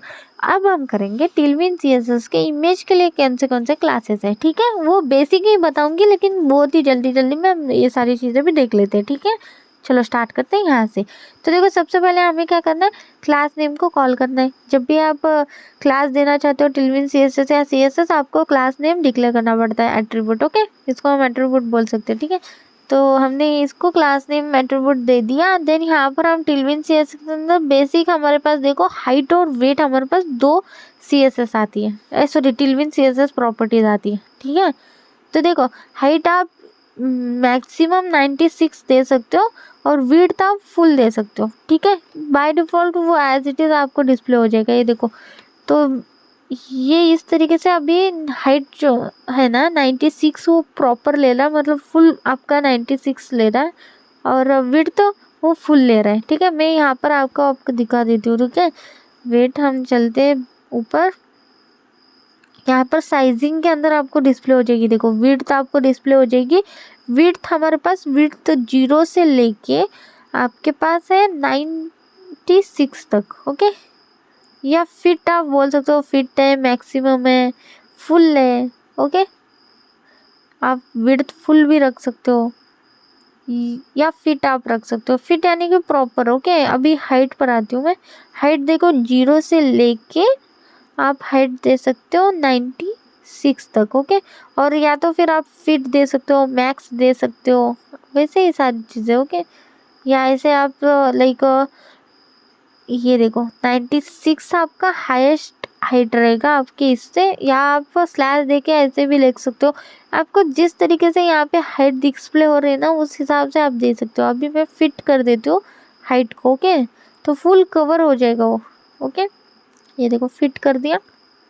अभी मैं जाके देखती हूँ रिफ्रेश, तो देखो फुल कवर हो गई इमेज।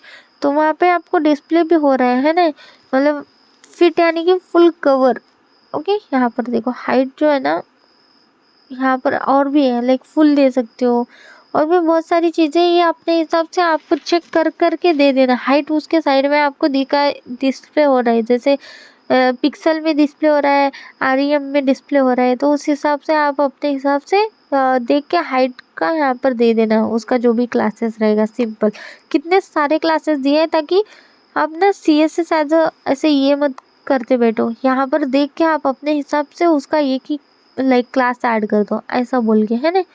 तो जैसे हाइट में 60 रख देती हूँ, वेट में 60 रख देती हूँ, तो देखो कैसे डिस्प्ले होता है। रिफ्रेश कर देते हैं तो देखो एज अ कार्ड की तरह एज आप ये भी रख सकते हो, ठीक है। तो आप अपने हिसाब से आप रख देना, ठीक है। हाइट और वेट ये बेसिक हमारे पास ये है क्लासेस है इमेज को लेके, ठीक है। नेक्स्ट क्लास है हमारे पास ऑब्जेक्ट फिट। ओके, तो ये हम लाइक इमेजेस को यूज कर सकते हैं, ठीक है। तो इसमें देखो सिंपली आपको object contain, object cover, object fill, none, ये सारी चीजें आप क्लासेस भी यूज कर सकते हो, ठीक है। तो इसमें कैसा डिस्प्ले होता है इसके नीचे ही रिव्यू आपका। ओके, तो ये सारी चीजें भी आप ट्राई कर देना, ठीक है। ये सारी चीजें यहाँ पे बहुत सारी लाइक क्लासेस है, आप यूज कर देना अपने हिसाब से। तो ये डिपेंड करता है आप कब यूज करोगे, क्या मतलब इम्पोर्टेंट है या नहीं है आपके हिसाब से। ओके, ठीक है। सो नेक्स्ट चलते हैं हम लोग। ओके, तो इमेजेस के अभी ना हम बेसिक चीजें देखते हैं, जैसे कि देखो क्लास नेम ऐड करते हो, जैसे इमेज हम डालते हैं तो हम क्या करते हैं, लाइक हम यूज करते हैं नॉर्मली राउंडेड, है नहीं, यानी कि हमें लाइक स्क्वायर में मिल रहा है इमेज, तो उसको बेसिकली हम राउंडेड ज़्यादा चाहते हैं ना, तो राउंडेड क्लास यहाँ पर भी same as it is use होता है, ठीक है। मैं आपको ऐड करके आपको डिस्प्ले करके दिखा देती हूँ। सिर्फ आपको क्या लिखना है, राउंडेड हाइपन LG लिखना है, यानी कि इसके लाइक साइज भी आपको देना है, ठीक है। अभी मैं रिफ्रेश करती हूँ, एक्चुअली ये हो चुका है, यहाँ पे आपको डिस्प्ले हो रहा होगा, लेकिन डिस्प्ले मतलब दिख नहीं रहा होगा ना प्रॉपर, क्योंकि इमेज बहुत ज़्यादा है। तो हम क्या करते हैं, इमेज का हाइट और वेट देते, हाइट और वेट दे देते, लाइक 60 कर देते, फिर हाइट 60, विड्थ को मैं 60 कर दूँ, 80 कर देते, ठीक है, 80 कर देते। तो अभी थोड़ा प्रॉपर डिस्प्ले हो जाएगा, मुझे राउंडेड भी आपको डिस्प्ले हो जाएगा। ये देखो कुछ प्रॉपर लग रहा है ना, तो राउंडेड आप ऐसा दे सकते हो, लाइक LG में वगैरह, ओके, XXL वगैरह अपने हिसाब से, ठीक है। आप टेस्ट कर लेना, आप देख लेना एक बार, अपने हिसाब से दे देना, ठीक है। एंड नेक्स्ट देखो हम बैकग्राउंड भी देख सकते हैं इमेज को, ओके, यानी कि बैकग्राउंड हम एज अ ग्रेडियंट भी दे सकते हैं और नॉर्मल बैकग्राउंड भी दे सकते हैं, तो ग्रेडियंट यूज भी कर सकते हैं ऐसे कुछ इस तरीके से। ओके, मैं क्या करती हूँ, यहाँ से ग्रेडियंट उठा लेती हूँ फिर। ओके, हमारे पास एक ड्यू होना चाहिए, ड्यू के अंदर इमेज होना चाहिए, इतना याद रखो। ओके, तो मैं यहाँ से एक लाइक सिंपल ड्यू ले लेती हूँ, कॉपी कर लेते हैं इसको, ठीक है। लास्ट वाला पिंक कलर का जो था उसको मैंने ले लिया, ठीक है। इसको यहाँ पर ऐड कर देते हैं, नहीं मेरे पास ड्यू ऑलरेडी है ना, तो मैं क्या करती हूँ, क्लास को ही ले लेती हूँ फिर, ठीक है। सिर्फ अंदर का क्लास ही ले लेते हैं, ठीक है। कॉपी कर लिया एंड इस क्लास के अंदर पेस्ट कर देते, ठीक है। ओके, तो हम सिंपली चलते हैं, हमने यहाँ पर रिफ्रेश करते हैं एक बार, तो देखो बैकग्राउंड पे आ गया। विड्थ और हाइट के कारण वो थोड़ा सा कम लग रहा है, लेकिन बैकग्राउंड एज अ इमेज के बैकग्राउंड आ गया, ठीक है। इसको अगर मैं सिंपली हटा देती हूँ विड्थ हाइट को, लाइक सिंपल 70 कर देती हूँ, क्योंकि हमारा नीचे इमेज 60 है ना। तो देखो अभी प्रॉपर लग रहा है ना, इमेज हमारा राइट साइड में इसलिए ऐसा डिस्प्ले हो रहा है, लेकिन बैकग्राउंड उसी इमेज को लग चुका है, ठीक है। तो इस तरीके से आप ग्रेडियंट भी यूज कर सकते हो बैकग्राउंड में एज अ ग्रेडियंट कलर। आपको तो पता ही चल गया होगा ग्रेडियंट कलर हम कैसे यूज करते हैं। ओके, ठीक है, चलो अच्छा है। तो ये भी हमने देख लिया, तो मैंने यहाँ से राउंडेड हटा दिया, तो अभी स्क्वायर में अच्छा खासा दिख रहा है। ओके, तो आपके ऊपर डिपेंड करता है, आपको रखना है तो रखो, नहीं तो छोड़ दो। ओके, ठीक है। तो नेक्स्ट हम स्टाइल देखते हैं, लाइक क्लास देखते हैं, इसका क्लास प्रॉपर्टी। तो जैसे इसको देखो हम शैडो भी दे सकते हैं। ओके, तो शैडो का करते हैं, ठीक है। तो शैडो देने के लिए आपको सिंपली क्या लिखना है, तो सिंपली आपको शैडो लिखना है, ठीक है, शैडो। और शैडो कितना चाहिए, जैसे कि समझो कौन से कलर में चाहिए, तो हाइपन दे दो और कलर दे दो, या कितना चाहिए एक्सेल में उसका ये भी दे सकते हो, एक्सेल तक चाहिए तो एक्सेल तक आप शैडो दे सकते हो। एंड शैडो का जो भी कलर रहेगा वो भी आप कलर दे सकते हो, ठीक है। तो यहाँ से फिर से शैडो हाइपन रेड और उसका कलर कोड दे देते हैं हम, ठीक है, 500 दे देते, या ब्लैक कर देते। शैडो हमें लाइक रेड और ब्लैक में 400 चाहिए, ठीक है। आप ऐसे दे सकते हो शैडो दो दो कलर में। ओके, तो यहाँ पे 500 कर देती हूँ मैं। ठीक है, इसको सेव कर लेते हैं, एक बार जाके देखते हैं। ठीक है, ओके, तो यहाँ पर आते हैं, रिफ्रेश करते हैं। तो कुछ डिस्प्ले हो रहा है क्या? नहीं हो रहा है ना, कुछ भी डिस्प्ले नहीं हो रहा है, प्रॉपर आपको शैडो ही नहीं डिस्प्ले हो रही है। ठीक है, मतलब हो रहा है, बहुत ही कम आपको डिस्प्ले हो रहा है, मतलब बहुत ही कम। ओके, मैं क्या करती हूँ, इसको थोड़ा सा बढ़ा देती हूँ, फिर इसको मैं लाइक 800 कर देती हूँ। ठीक है, अब दिख रहा है क्या? रिफ्रेश कर देते हैं। अब थोड़ा सा लाइन आ चुका है ऐसा लग रहा है, लेकिन प्रॉपर हमें अभी तक ऐसा डिस्प्ले नहीं हो रहा है कि उसको बैक बॉक्स शैडो लगा है, मतलब उस इमेज को एज अ शैडो लगा है बोल के, है ना। तो इसके लिए क्या करते हैं, हम सिंपली जो मैंने रेड और ब्लैक दिया था ना, तो ब्लैक को हटा देती हूँ, सिर्फ रेड कलर दे देते हैं। ओके, तो मैं क्या करती हूँ, शैडो रेड और 800 दे देती हूँ। ठीक है, अब इसको सेव करते हैं, अभी देखते हैं हम। रिफ्रेश, ओके, देखो अभी आ गया, मतलब दोनों कलर एक साथ नहीं आ रही थी, एक कलर दिया तो एक कलर ही आ गया, है ना। तो देखो कुछ इस तरीके से, तो देखा, इस तरीके से आप अपना मतलब थोड़ा सा ऐसे शैडो दे सकते हो अपने हिसाब से, आपको कितना देना है। तो ये कुछ इस तरीके से वो इमेज को पूरा ऐसा इफेक्ट देता है, तो बहुत अच्छा दिखता है ना वैसे देखा जाए तो। ठीक है, तो ऐसे आप दे सकते हो। ठीक है, तो हम नेक्स्ट देखते हैं। ओके, तो नेक्स्ट हम ब्राइटनेस भी हम इसको दे सकते हैं, जैसे ब्राइटनेस में यहाँ पे 50 दे रही हूँ, तो देखो कुछ ब्राइटनेस इसका लो हो जाएगा। ओके, तो देखो ऐसे आप इसको इमेज को ब्राइटनेस कम करके उसके ऊपर आप टेक्स्ट एज अ टेक्स्ट आप ऐड कर सकते हो ना, तो प्रॉपर कितना मस्त लगता है वो। तो आप ऐसे ब्राइटनेस इसका ऐड कर सकते हो, तो मैं यहाँ पे आपको दिखा देती हूँ। जैसे ब्राइटनेस देखो 50 है, 100 है, 125 और 200 है। तो अगर मैं सबसे ज़्यादा 200 करूँगी तो बहुत ज़्यादा लाइट लगेगा, वो लाइट आ जाएगा। और 50 सबसे थोड़ा सा डार्किश हो जाएगा, है ना। तो आप अपने हिसाब से दे देना, मैं ट्राई करके आपको दिखा रही हूँ कि 200 कैसे डिस्प्ले होता है। ये देखो अभी मेरा ऐसा है, तो 200 बहुत ही ज़्यादा ब्राइट लग रहा है, वो एकदम लाइटनिंग लाइट बहुत ही ज़्यादा लग रहा है। तो आप ऐसा अगर चाहते हो पूरा फोकस उस इमेज को, तो ऐसा भी दे सकते हो।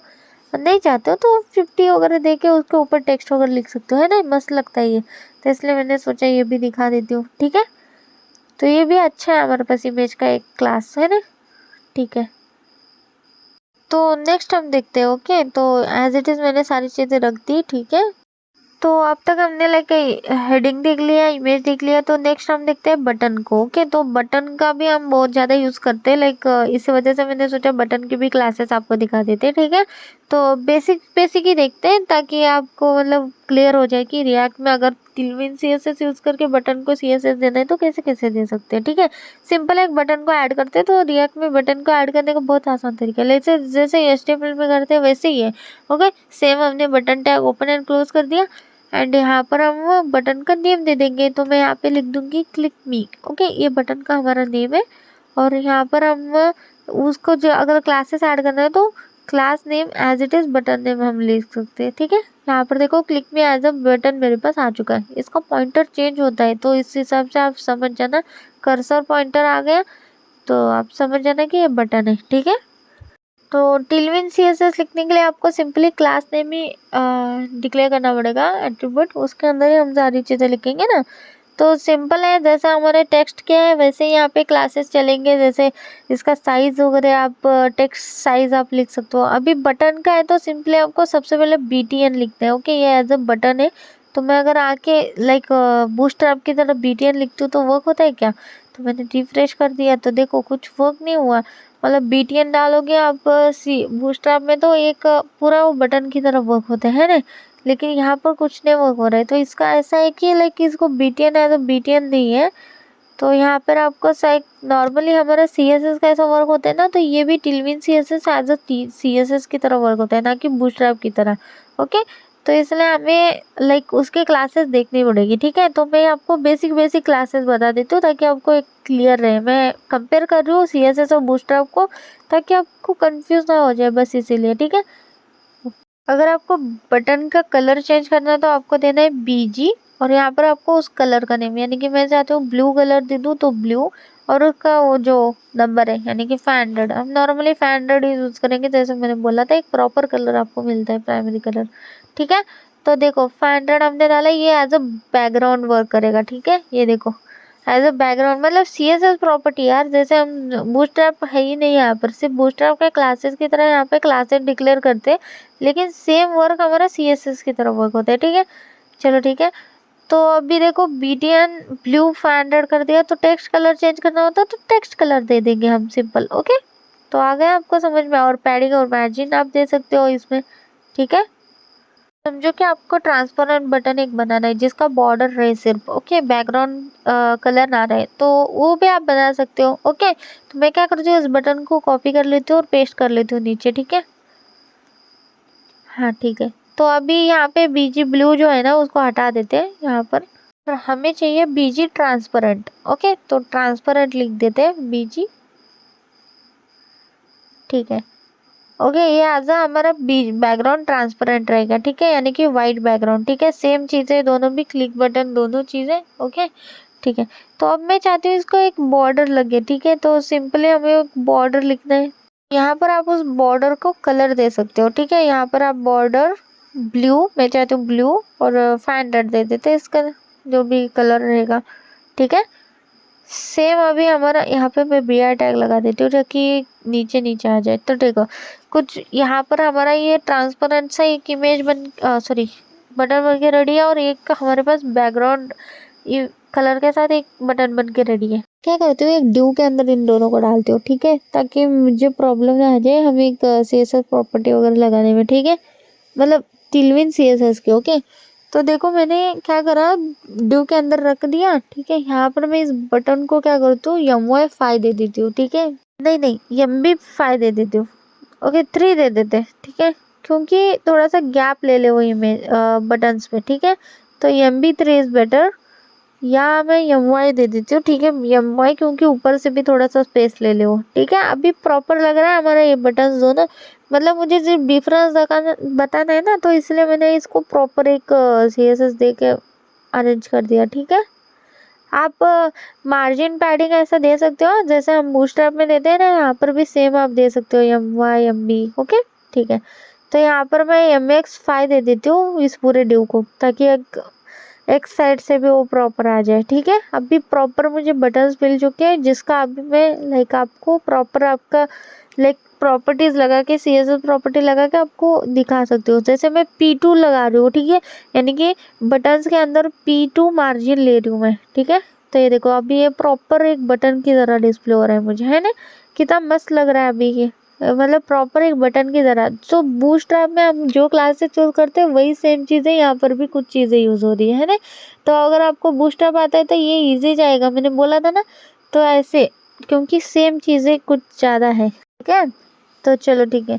तो अभी मैंने फिर से एक बटन ले लिया, इस बार मैंने क्या करा, इसको लाइक टेक्स्ट ले लेती हूँ, टेक्स्ट कलर चेंज भी कर सकते हो आप, ओके। तो टेक्स्ट मैं वाइट कर देती हूँ, ओके।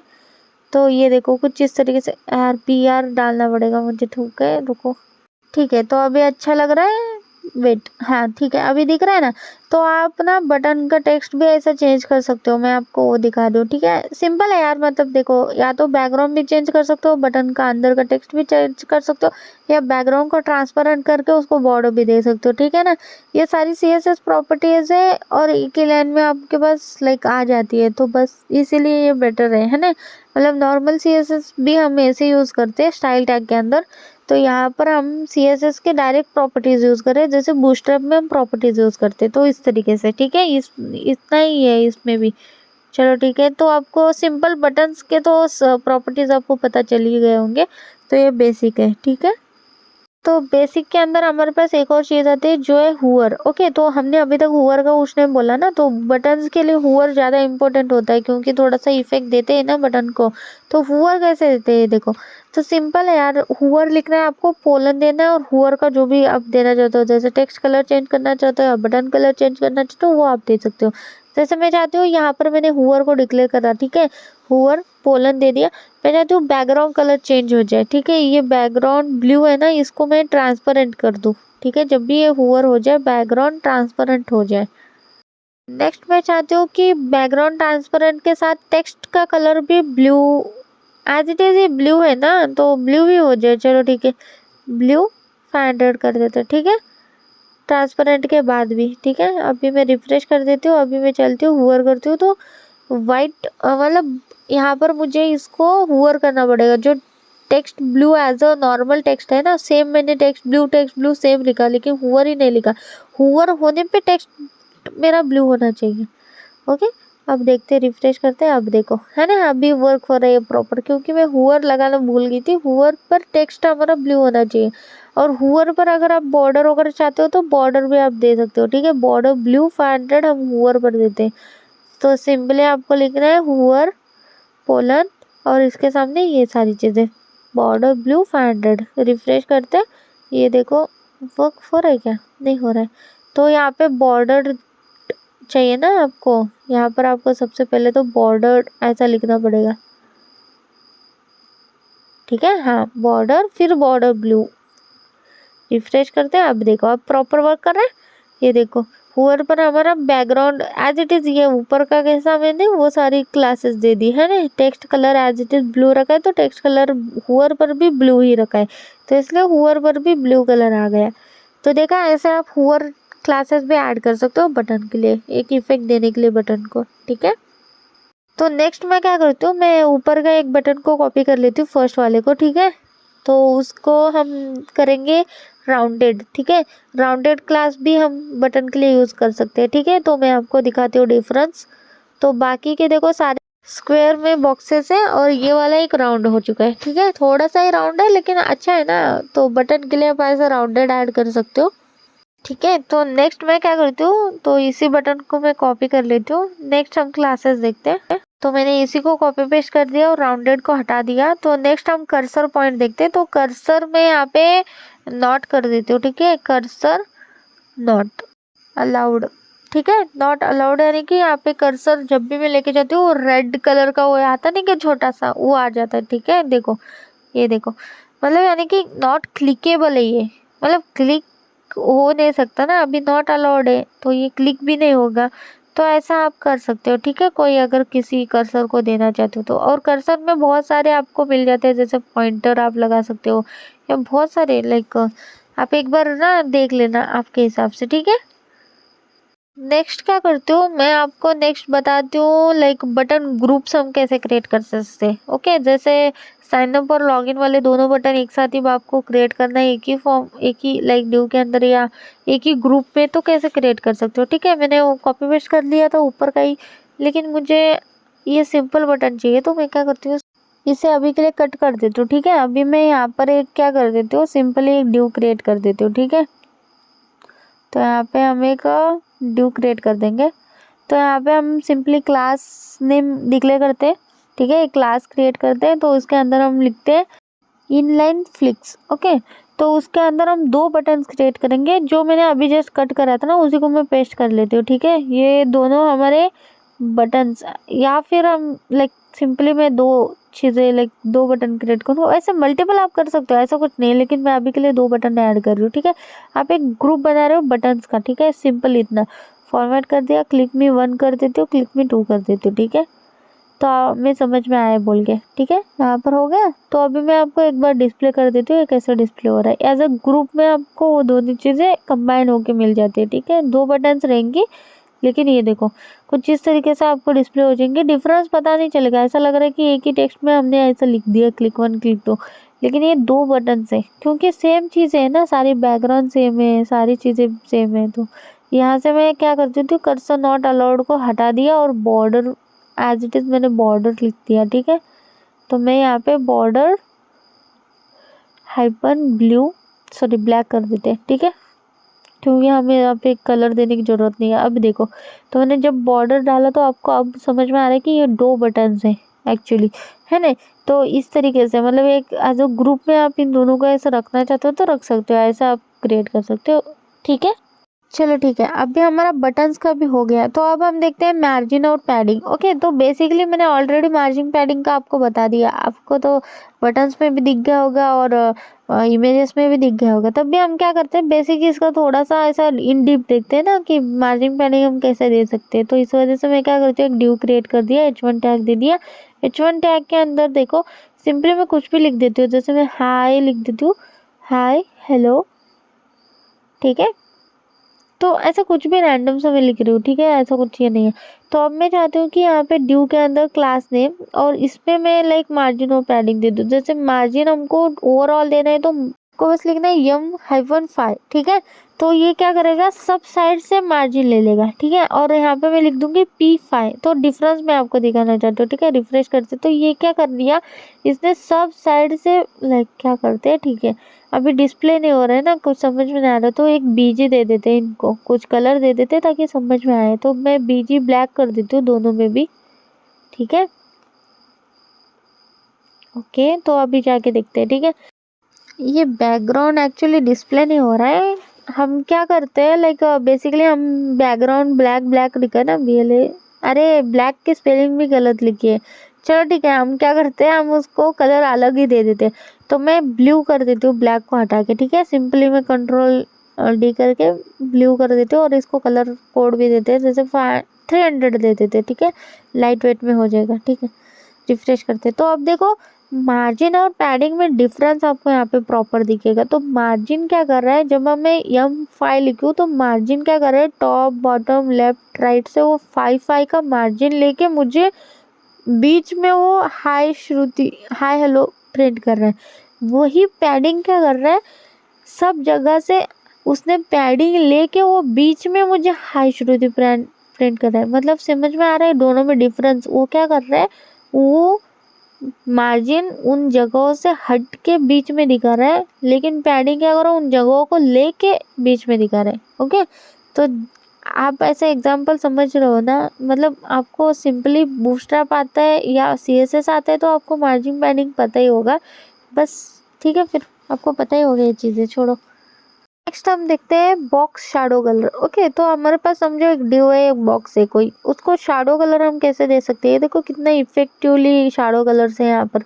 तो ये कितने मस्त लगते हैं ना। तो जब भी आप ऐसे देते हो कोई बटन्स को करे, है ना, ये भी देखो कितना मस्त लगता है, है ना। मैंने एक डिव के अंदर ये सारी चीजें रख दिया। हाई श्रुति के पहले उस डिव को देखो कितना इफेक्टिवली है।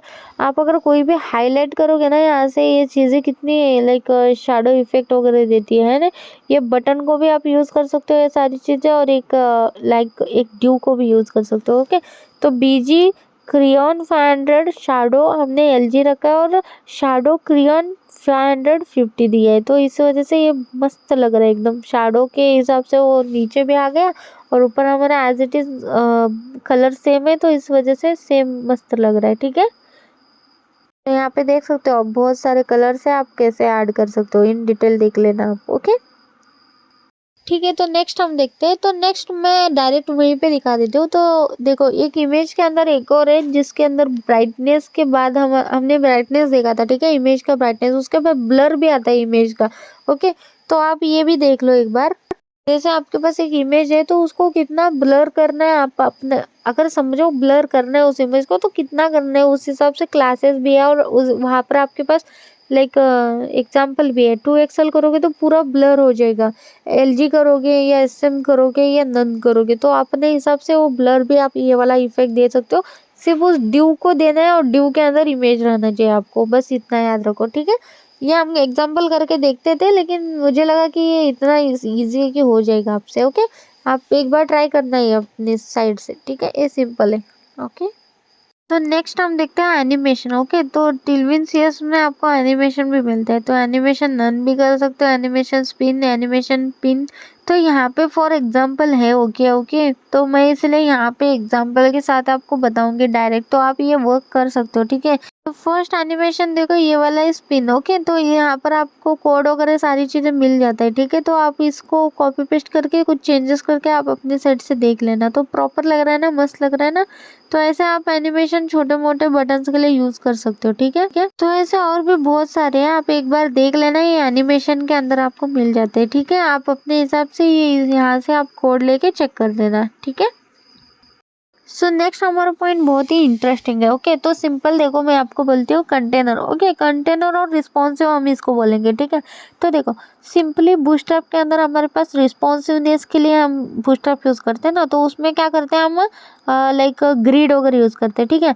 सीएसएस में हम क्या यूज़ करते हैं, मीडिया क्वेरी हम यूज़ करते हैं हमारा रिस्पॉन्सिवनेस के लिए। तो यहाँ पर हम यूज़ क्या करेंगे, हमारे यहाँ पर भी हमारे पास लाइक क्लासेस ही है, ओके। तो जैसे हमारे पास वहाँ पर बूटस्ट्रैप में ग्रिड क्लासेस है, यहाँ पर भी हमारे क्लासेस है, ओके। तो हम उसका यूज़ करके हम रिस्पॉन्सिवनेस हम बना सकते हैं हमारे पूरे कंटेनर को या हमारे पूरे वेबसाइट को, ठीक है। तो देखो, नॉर्मल वेबसाइट में अगर हम सीएसएस यूज़ करते हैं या बूटस्ट्रैप हम यूज़ करते हैं तो क्या हमारे पास कैसे फ्लो रहता है, पहले सबसे पहले हमारा ब्राउज़र पर अप्लाई होता है, फिर टैब पर अप्लाई होता है यानी कि टैबलेट पर अप्लाई होता है, फिर मोबाइल पर अप्लाई होता है ना। अगर नॉर्मल हम वेबसाइट के अंदर सीएसएस या बूटस्ट्रैप अप्लाई करते हैं तो सबसे पहले हम सीएसएस या मीडिया क्वेरी अगर ऐड करते हैं तो ब्राउज़र पर करते हैं, फिर टैब पर करते हैं, फिर मोबाइल पर करते हैं। लेकिन टिलविन सीएसएस के अंदर सबसे पहले मोबाइल पर अप्लाई होता है वो सारी चीज़ें, ओके। याद रखो ये, जब भी आप अगर कुछ भी चेंज कर देते हो, जैसे कुछ भी लाइक साइज़ वगैरह डालते हो, कुछ भी लिखते हो, तो वो सारी चीज़ें पहले वो मोबाइल पर जाती है, फिर टैबलेट पर, फिर हम ब्राउज़र पर करते हैं, ओके। तो सिंपल मैं आपको बताती हूँ, जैसे अभी देखो मैं ये इसीलिए इम्पोर्टेंट बोल रही हूँ क्योंकि देखो, हाय श्रुति वेलकम जो मैंने लिखा है ना, वो एक्चुअली मोबाइल व्यू के लिए है, ओके। तो ये देखो, मोबाइल व्यू में जितना हम चाहो उतना हमारा रिस्पॉन्सिव है, यानी कि उतना अच्छा हमें रिस्पॉन्स मिल रहा है, ये देख लो। एक्चुअली कभी भी आप टिलविन सीएसएस पर वर्क करोगे ना, तो आपको मोबाइल व्यू पर आपको सीएसएस लिखना है, फिर धीरे धीरे टैब के लिए, फिर धीरे धीरे ब्राउज़र के लिए आपको उसको सीएसएस में लाइक रिस्पॉन्सिव बनाना है, ऐसा उल्टा बनाना है, ओके। इतना याद रखो यार, मतलब इतना याद रखो कि नॉर्मल सीएसएस हम ब्राउज़र से लेके मोबाइल पर चलते हैं, लेकिन टिलविन सीएसएस मोबाइल से लेके ब्राउज़र पर चलना है, ओके। पहले जब भी आप अप्लाई करोगे सीएसएस प्रॉपर्टी, वो सब चली जाएगी मोबाइल के लिए, फिर आप उसमें आप चेंजेस करके टैबलेट के लिए अलग और अपने ब्राउज़र के लिए अलग आप कर देना, ठीक है। यानी कि एसएम पर अलग और एमडी पर अलग, ठीक है। ये भी ग्रिड की तरह यूज़ होता है। जैसे देखो, यहाँ पर भी हमारे पास बहुत सारे लाइक एमडी है, एसएम है, एलजी, एक्सेल, 2 एक्सेल, हमारे पास यहाँ पर भी ग्रिड की तरह ही कंटेनर्स है। जैसे हम वहाँ पर भी लाइक 4 एक्सेल, 3 एक्सेल, ये सारे 2 एक्सेल हम यूज़ करते हैं ना, लाइक क्या यूज़ करते हैं हम बूटस्ट्रैप में, हम यूज़ करते हैं रो और कॉलम्स, है ना। तो यहाँ पर भी हमारे पास है container as A LG, SM, XL, okay. चलो मैं एग्जाम्पल से आपसे समझाती हूँ, ठीक है। ये बहुत इंपॉर्टेंट है, ठीक है। देखो, अब मैं क्या कर रही हूँ, H1 के अंदर क्लास नेम लिखा है टेक्स्ट 4 एक्सेल, ठीक है। मैंने सिंपल एक टेक्स्ट 4 एक्सेल लिखा है, क्लास का टेक्स्ट, ओके, ठीक है। उसके बाद मैं यहाँ पे कलर कोड दे देती हूँ, ठीक है। मैं यहाँ पे कलर लिखना चाहती हूँ, टेक्स्ट का कलर होना चाहिए रेड 500, ठीक है। ये एक्चुअली कहाँ अप्लाई हुआ होगा, ये एक्चुअली रेड जो कलर अप्लाई हुआ है वो एक्चुअली रेड अप्लाई हो चुका है हमारे मोबाइल व्यू के लिए, ठीक है। यानी कि आप ऐसे ही पकड़ लेना जब भी, यानी कि ये क्या हो गया, हाँ TXT होना चाहिए था, ठीक है। तो अभी कलर मुझे डिस्प्ले हो जाएगा, ठीक है। ये एक्चुअली आप कभी भी ऐसा लिखोगे टेक्स्ट रेड 500 सिर्फ, तो ये कभी भी याद रखो कि ये अप्लाई कहाँ हो चुका है, ये मोबाइल व्यू के लिए अप्लाई हो चुका है, ठीक है। अगर मुझे ये MD यानी कि मेरा मीडियम अगर कंटेनर आ जाता है, यानी कि मीडियम साइज पर आ जाता है, तो मेरा कलर क्या होना चाहिए, तो मैं चाहती हूँ कि कलर तब ग्रीन होना चाहिए। तो मैंने क्या लिखा, MD पोलन टेक्स्ट ग्रीन 500, ठीक है। अब क्या होगा, देखो टेक्स्ट रेड दिखेगा या ग्रीन दिखेगा, ऑब्वियसली ग्रीन दिखेगा, क्योंकि मैंने जैसा बोला था टेक्स्ट रेड किसको अप्लाई हुआ है, मोबाइल के लिए। लेकिन MD मतलब क्या है, MD मतलब मीडियम के ऊपर, मीडियम साइज के ऊपर, तो मीडियम साइज के ऊपर ब्राउज़र का ही आता है ना, तो ब्राउज़र पर उसने अप्लाई क्या करा, ग्रीन।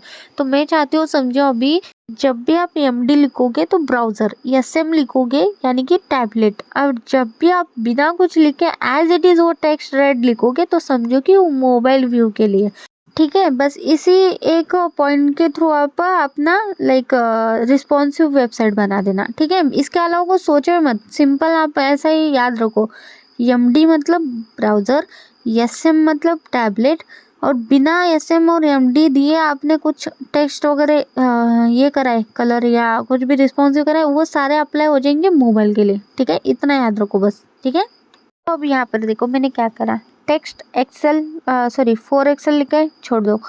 टेक्स्ट रेड 500 लिखा है, यानी कि ये कब अप्लाई होगा, अब ये अप्लाई होगा हमारी मोबाइल व्यू के लिए, टेक्स्ट रेड। ओके, और यमडी टेक्स्ट ग्रीन 500 लिखा है, यानी कि यमडी टेक्स्ट ग्रीन, यानी कि ये कब अप्लाई होगा, जब हमारा ब्राउज़र पर रहेगा तब इसका टेक्स्ट क्या होगा, ग्रीन रहेगा।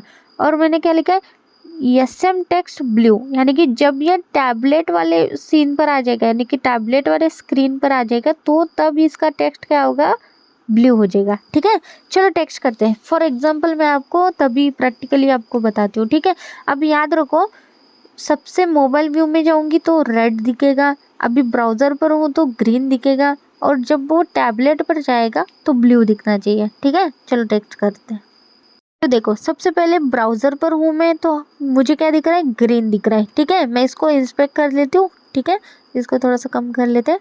अभी मैं मोबाइल व्यू के अंदर आ जाती हूँ। ठीक है, अभी देखो, ये सबसे पहले मुझे ग्रीन दिख रहा है। अभी मैं धीरे धीरे आके क्या करूँगी, टैबलेट वाले इस पर आऊँगी, क्या दिख रहा है, ब्लू दिख रहा है ना। जैसे मैंने लिखा था टैबलेट, यानी कि एसएम पर क्या आ जाएगा, एमडी के बाद मुझे क्या आया, यानी कि एमडी यानी कि ब्राउज़र पर थी, अब तक ग्रीन दिखा। ठीक है, और छोटा करने पर यानी कि अब मैं मोबाइल व्यू पर आऊँगी। ठीक है, ये देखो, ये मोबाइल व्यू यहाँ से स्टार्ट है मेरा, तो मोबाइल व्यू पर मेरा क्या आ रहा है, रेड कलर आ रहा है, यानी कि यहाँ से मेरा मोबाइल व्यू का स्टार्टअप हो गया, जो एंड तक मुझे रेड कलर ही दिखेगा। देख रहे हो, अभी धीरे धीरे मैं बढ़ाती हूँ, टैबलेट पर आती हूँ, तो टैबलेट पर मुझे ब्लू दिख रहा है। ये देखो, यहाँ से मेरा ब्लू स्टार्ट हो जाता है, और ये है टैबलेट का। ओके, और धीरे धीरे मैं ब्राउज़र पर आती हूँ, ये है ब्राउज़र, जहाँ से मुझे स्टार्ट हो चुका है ब्राउज़र पर। ओके, तो ग्रीन दिख रहा है। तो देखा, ये है रिस्पॉन्सिवनेस। तो ऐसे आपको रिस्पॉन्सिव बनाना है आपका पूरा वेबसाइट। ओके, आई होप आपको ना ये क्लियर हो गया होगा। ओके, क्योंकि ये बहुत इंपॉर्टेंट है रिस्पॉन्सिवनेस इसमें समझना। ओके, तो वैसे तो हम आगे जाके एक वेबसाइट बनाने वाले हैं, तो तब तो प्रॉपर आ जाएगा, छोड़ो। लेकिन अभी आपको इतना तो समझ में आ गया होगा, है ना। चलो ठीक है फिर। तो चलो ठीक है, आज के लिए हम इतना बस कर देते हैं, क्योंकि ट्यूटोरियल्स पॉइंट हमारा इतना बड़ा हो चुका है, इतना बड़ा वीडियो हो चुका है कि 1 आवर्स के ऊपर चला गया है ना। तो इसलिए मैं क्या करती हूँ, पार्ट 2 के अंदर मैं आपको बताती हूँ। ओके, तो देखो, टिलविन CSS के पार्ट 2 बनाएंगे। फर्स्ट में हमने इंस्टॉलेशन प्लस ट्यूटोरियल बता दिया। ओके, बेसिक ट्यूटोरियल हमारा सारी चीज़ें हो गई। सो अभी नेक्स्ट मैं क्या करती हूँ, वेबसाइट बना देती हूँ, और कॉपी पेस्ट वाला वेबसाइट, कैसे हम वेबसाइट के कंटेंट कॉपी पेस्ट कर सकते, कहाँ से कर सकते, वो सारी चीज़ें मैं नेक्स्ट पार्ट में बताऊंगी। ठीक है, तो अभी नेक्स्ट पार्ट में जल्दी डालूंगी, तो बिल्कुल भी मिस मत करना। नेक्स्ट पार्ट ही बहुत ही ज़्यादा इंपॉर्टेंट है। वैसे ट्यूटोरियल पॉइंट में बहुत बेसिक में आपको बता चुकी हूँ, लेकिन एक्चुअली आपको जो एक वेबसाइट बनाने के लिए चाहिए, जो एक्चुअली आपको नीड होनी चाहिए कि ये चीज़ें मालूम होनी चाहिए, तो वो सारी चीज़ें मैं नेक्स्ट पार्ट में बताऊंगी। ठीक है, तो उसको तो बिल्कुल मिस मत करना अगर आपने ये पार्ट देखा होगा तो। ठीक है, चलो फिर ठीक है, नेक्स्ट वीडियो में मिलते हैं। And thank you so much for watching my this video, and if you like my video, like share and subscribe to my channel. Thank you.